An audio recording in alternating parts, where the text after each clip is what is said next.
Ụtụtụ ọma nke onye Chukwu gọziri, ka ụbọchị taa mara gị mma dịka ị lahụrụ ma tetakwa n'udo. Aha m bụ Amakanne for Christ. Ozi nke ụbọchị taata si n'ụlọ mgbasa ozi nke bụ Okwusiri ka ọ hụrụ, nke isiokwu ya bụ nnukwu nsogbu iPhone 15 butere n'ọtụtụ ezinụlọ. Telefon ọgbaraọfụ nke ndị ebe kpọrọ iPhone 15 akpaala mkpamkpa ma tinye nnukwu nsogbu n'ọtụtụ ezinụlọ.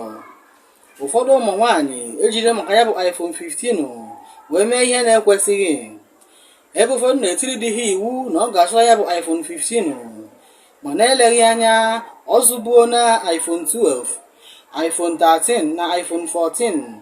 Ma ya bụ nwaanyị akụ eju afọ echefuola ụdị obi aṅụrị o nwere ụbọchị di ya ji iPhone niile ndị a wee sọpraịz ya, kama o ji n'ihi na di ya azụtabeghị iPhone 15 were kpọchibido di ya ụzọ, were wụọ ya nri ma jụkwazi inye ya oke luru ya. Ka nke a na-eme, ndị otu LWA nke bụ Loyalty Women Association were tinye anya ma nyochapụta ụdị ndị dị otu a, were jụọ ha ihe mere ha ji kpaa ụdị agwa dị otu ahụ. Mgbe a na-agba ha ajụjụ ọnụ, ka otu nwaanyị jiri wee kwuo sị na ya lere anya wee hụ na nwa agbọghọ na-elele ha ahịa enwela ya bụ iPhone 15, ma mgbe ọ gara n'ihu wee jụọ ya sị ya, ọ bụ na obere ego a di m na-akwụ gị n'ụgwọ ọnwa ka iji wee zụọ nnukwu foonu dị otu a?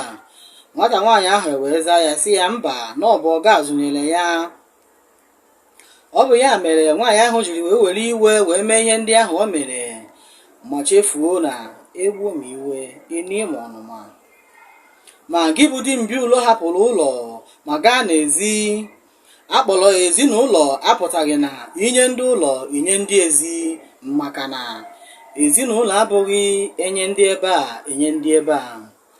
Aka m bụkwa nwanne gị nwaanyị Amakanne for Christ. Ọ gwụla ka ọ ha m n'ọnụ, ngwa tụsala m ozi a, sonye m ma dekwazi ebumnobi gị. Ka ọ dị oge ọzọ.